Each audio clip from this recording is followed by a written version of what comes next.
자, 판촉의 달인. 판촉의 새 지평을 여신 최백은 교수님을 모시겠습니다. 안녕하세요. 오늘 공연이 교수님 바로 뒤에 이어서 있기 때문에 여차저차해서 이렇게 됐어요. 네, 반갑습니다. 예. 자, 긴급 출동하셨어요. 오신 이유가 뭐냐? 긴급하게 나온 자료가 있어요. 자, 일본의 그 1분기 자료가 나온 거죠. 네. 맞습니다. 일본의 1분기 자료 나오자 교수님이 뿅! 거봐, 내 말이 맞지? 뿅!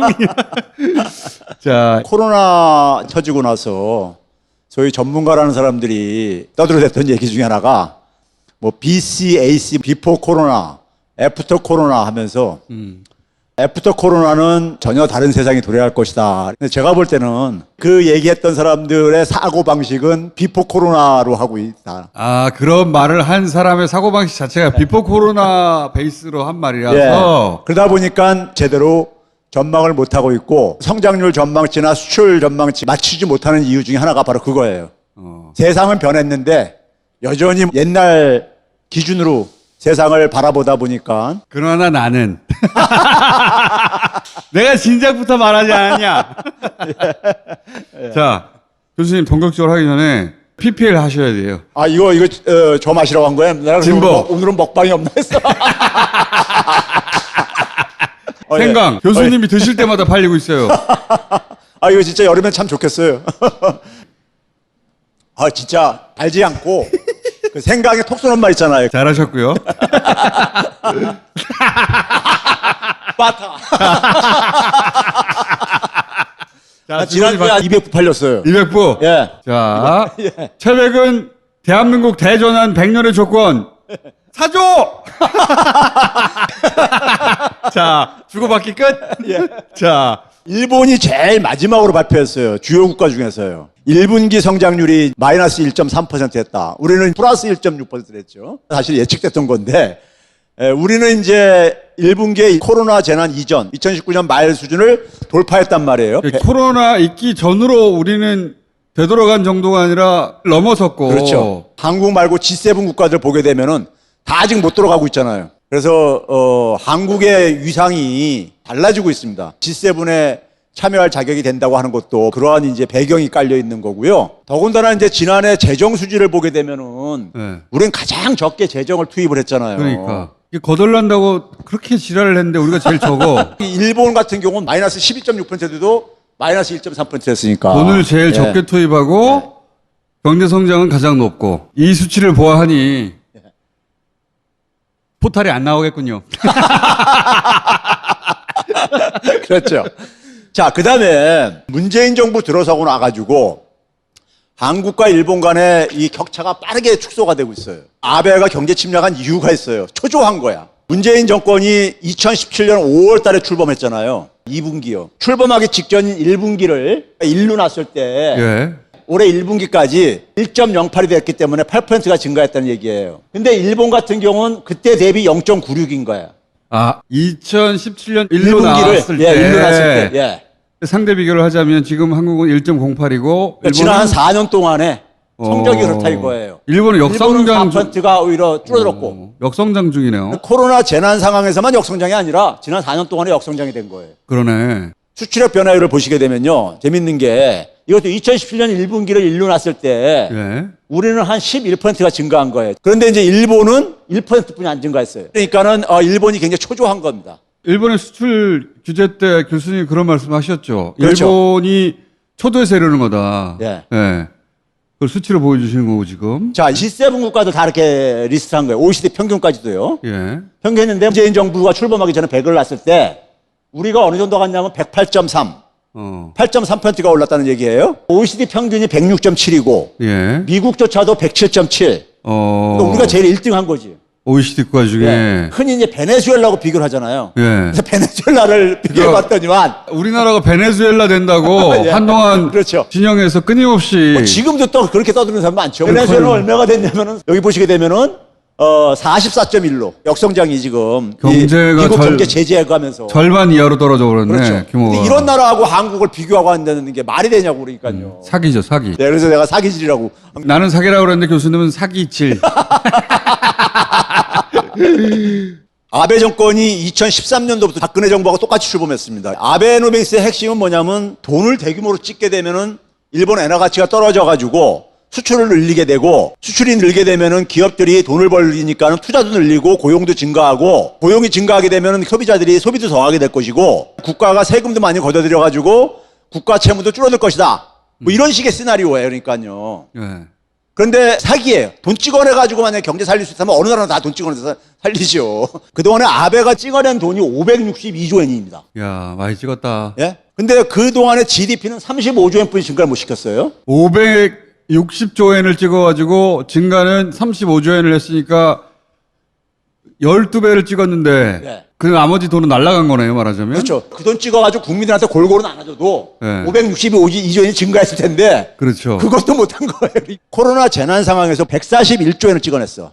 코로나 상황에서만. 예, 141조 엔을 찍어냈는데 GDP는 오히려 20조가 줄어든 거야. 돈 찍어서도 안 되고 앉아있는 거야. 그 방식으로는 도저히 해결이 안 그렇죠. 되는 거네. 그래서 아베노믹스가 사실상 종언을 고하는 거예요. 일본은 그러니까 국가 채무가 굉장히 높아요. 266%만 되고 그러니까요. 그러니까 재정을 투입해서도 안 되고 중앙은에서 돈을 찍어서도 안 되고 일본이 갈 길이 없는 겁니다. 그러니까 일본의 이 역성장은요. 이게 경제적인 처방으로 될 수 있는 문제가 아니에요. 일본의 20세기의 번영이 메이지 유신에서 이제 출발했잖아요. 일본이 지금 함정에서 탈출하려면 2차 메이지 유신이 필요하다. 사회의 근본적인 그러니까 대수술이 필요하다. 시스템이 이게 지금 작동이 안 되고 있는 거예요. 일본 시스템은 수치 문화라고 표현합니다. 남한테 폐를 끼치는 걸 굉장히 부끄럽게 생각하는 이런 게 있죠. 정부에게 순응을 잘하는 이런 이제 문화예요. 20세기에는 정부가 그러니까 잘 역할을 한 거잖아요. 그러니까 일본을 엘리트 관료가 이끄는 사회라고 그랬죠. 그렇죠. 관료주의가 지금도 아주 강하고 있죠. 유럽이라든가 미국을 쫓아가자고 해가지고 선진국이 되는 방식을 이제 개발을 한 거죠. 그게 소위 말해서 매뉴얼 사회라고 하는 겁니다. 문화는 수치 문화에다가 매뉴얼 사회라는 이 특징이 저는 이제 이걸 새로운 처음이라고 표현하는데 과거에 경험하지 못했던 현상들, 후쿠시마 원자로 폭발하든가 아니면 코로나 재난 이런 것들 앞에서 무력감을 드러내는 거예요. 왜 그러냐면 매뉴얼이라는 건 과거의 데이터나 경험에 기초해서 이게 만들어진 거잖아요. 근데 과거하고 전혀 다른 게 일어나니까는 그 매뉴얼이 속수무책인 거예요. 매뉴얼을 대로 그걸 이제 움직이는 사람들이 관료인 거예요. 그러니까 이 관료제가 능력은 안 되면서 이 권한은 굉장히 많이 갖고 있는 비대해진 공룡처럼 이렇게 돼 있는 거예요. 새로운 처음이라는 현상 앞에서 자기 역할을 못 하는 거예요. 왜? 이게 매뉴얼이 작동이 안 되고 있으니까. 코로나 보면 딱 알 수 있죠. 그렇죠. 국민들은 정부 말대로 해가지고 해결이 안 되는 거예요. 제가 그 말씀 하시니까 최근에 이제 일본의 전문가를 만났는데 그런 사람 만날 때도 있어 나도. 코로나를 겪으면서 일본 국민들의 일본 공적 시스템에 대한 신뢰가 다 무너졌다. 그렇죠. 왜냐하면 과거에는 매뉴얼이 있었고 엘리트 관료가 제시하는 방향을 따라가면 기본을 다 하는 거예요. 그런데 이제 일본의 공적 시스템이 이 코로나 대응하는데 완전히 실패했다는 걸 일본 사람들도 다 알아요. 그래서 관료들이 제시하는 가이드라인을 따르면 내 개인의 안전이 보장된다. 이게 무너졌다는 거예요. 심각한 일인 거지. 일본 국민들은요, 정부에 대한 의존도가 굉장히 높아요. 근데 그게 작동하려면은 정부가 자기 역할을 잘 해야 되는 거예요. 정부가 자기 역할을 못하는 순간에 일본 국민들은 자기들 개인적으로 해결하는데 훈련이 안 돼 있는 거예요. 그런데 21세기에 들어서면서 과거하고는 전혀 다른 현상들이 막 터지는 거예요. 새로운 처음이요. 인터넷하고도 안 맞아요, 이게. 그렇죠.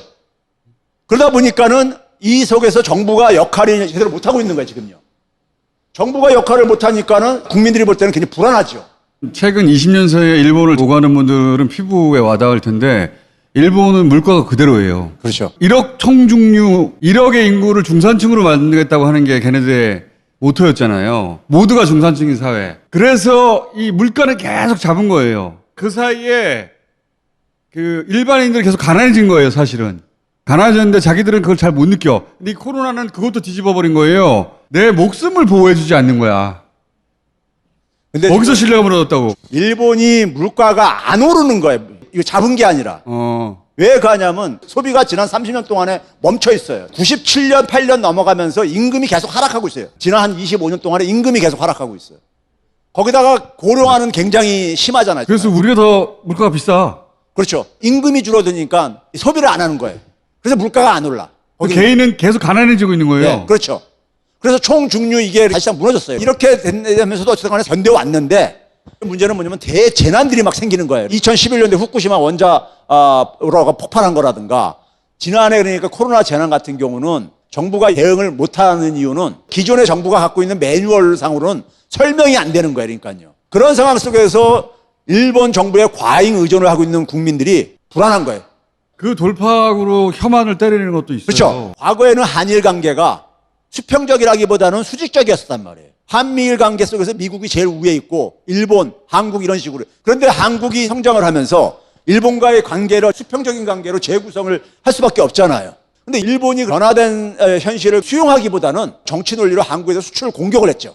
결과가 어떻게 나왔냐? 일본 기업만 피해를 봤어. 제가 2년 전에 여기 다스베이다 나와가지고 그런 얘기 했었잖아요. 아베한테 땡큐 아베 3번 얘기하면서 우리가 경제적인 독립과 의식적인 독립이 이룰 좋은 기회다. 이건 우리 내부만 단결하면 우리가 이기는 게임이다. 일본은 압박을 가하면은 한국이 금세 그러니까 항복하고 갈 줄 알았던 거예요. 근데 우리 국민들이 아예 똘똘똘 뭉쳐가지고 또 문재인 정부가 중심을 잘 잡고 하다 보니까는 실제로 그러다 보니까는 일본 기업만 피해가 보게 되고 기업들이 한국의 주요 고객을 다 잃어버릴까봐 한국에 와서 공장 짓고 투자하고 그러고 앉았잖아요. 예? 앉아 있잖아요. 오랜만에 나왔다. 근데 이제 아베 정치 세력들은 이 실패를 자인할 수가 없는 거야. 없죠. 예. 자인하는 순간에 자기들은 정치적인 생명이 끝나는 거니까는. 90년대, 그러니까 일본이 정점을 갖다가 하락하기 직전 상태, 그 지점에 의식이 딱 멈춘 것 같아요. 그렇죠. 계속 수출 규제를 안 풀고 지금도 지속하고 있는 거예요. 근데 아무 피해도 안 입혀. 안 입히고 앉아 있는 거예요. 안 입히고 앉아 있는 거예요. 자기들은 그러니까 목표한 걸 이루지도 못하고 피해만 보는데 이거를 원상 회복도 못하고 앉아 있는 거야. 전부 다 앉아 있어. 다 앉아가지고. 두 번째는 뭐냐면은 일본이 수출 규제를 한 게 2019년 7월이잖아요. 그리고 6개월 후에 코로나가 터진 거예요. 우리는 K 방역 기술과 노하우가 초창기에 굉장히 우리가 뛰어나게 발휘를 했잖아요. 그런데 일본인 자기들 헤매면서도 이걸 수용을 안 했죠. 한국의 노하우라든가 기술을. 그러다 보니까 코로나 대응에 실패한 거예요. 지금 일본이 올림픽 함정에 빠져 있는 겁니다. 올림픽을 할 수도 없고 안 할 수도 없는 이런 상황. 지금부터 7개월 후에 베이징에서 동계올림픽이 있어요. 만약에 일본이 올림픽을 못하는데 중국은 올림픽을 해. 자기들이 못한 걸 중국은 해. 그러니까 안 할 수가 없는 거야. 거기다 지금 돈도 엄청나게 투입을 해놨어요. 이런 상황 속에서 정부가 그러니까 위기 돌파에 대한 역량을 보여주지 못하고 있는 거예요. 그러니까요. 20대를 사토리 세대라 그러는데 체념한 세대입니다. 지난 30년 동안 변화가 안 일어났기 때문에. 변할 리가 없다고. 예. 그러니까 변하는 걸 본 적이 없으니까. 체념한 세대인데 이 체념의 그 문화가 전 세대로 확산돼 가고 있습니다. 그러니까 일본 사람들이 무슨 얘기를 하냐면은 어떤 또 하나 대단한 일이 일어나도 전혀 이상하지 않다. 미래가 불안한 거예요. 그러니까 사회적 무기력증이 돌아가고 있는 거예요. 20세기 후반부에 제조업 강국의 일본, 그걸로 여전히 먹고는 살고 있는데 일반 국민은 점점 가난해지는 거예요. 일본 시스템이 사실상 생명이 끝난 거예요. 그런데 그거를 바꾸려면은 정치가 그 역할을 하는데 일본은 정치가 세습 정치잖아요. 정치가 굉장히 후진적이거든요. 대한민국은 지금 어떤 상황이냐?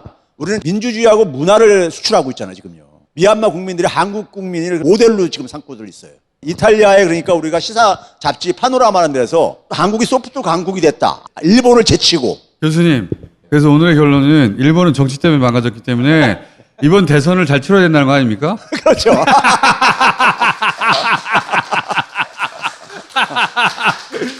그러니까 선거 잘해야 된단 말이야. 내부의 적폐들만 잘 막아내고 저거 하면요. 예? 일본은 시스템이 망가지면서 이게 지금 쇠퇴를 하고 있는 이런 상황이라 이겁니다. 항상 하는 얘기가 뭐냐면 일본은 우리가 잘 관리해야 될 대상이다. 관리해야 되는 왜냐면 대상이다. 이제 사고를 칠지 모르기 때문에. 예? 이제 사고 치지 않게 관리해야 될 대상이다. 구매력 기준으로 한 그 1인당 국민소득에서 2017년도부터 일본을 제쳤어요. 그렇지. 2017년이 언제입니까? 문재인 정권 때요. 그때부터 제치고 계속 격차가 벌어지고 있어. 네. 대한민국 국민 대단한 국민들이야. 근데 내부의 적폐를 지금 제대로 청산 못해서 그러니까 이거 선거에서 지면 큰일 나는 거죠. 표창외구들한테 정권 남겨주면 안 되는 거니까. 자, 그리고 재난지원금. 보편 지급하란 말이야, 이거 아닙니까? 제가 그래서 전국민 재난지원중개에 되면요, 우리 4% 성장 충분히 가능해요. 4% 이상 가능해요. 여기까지 하겠습니다. 감사합니다.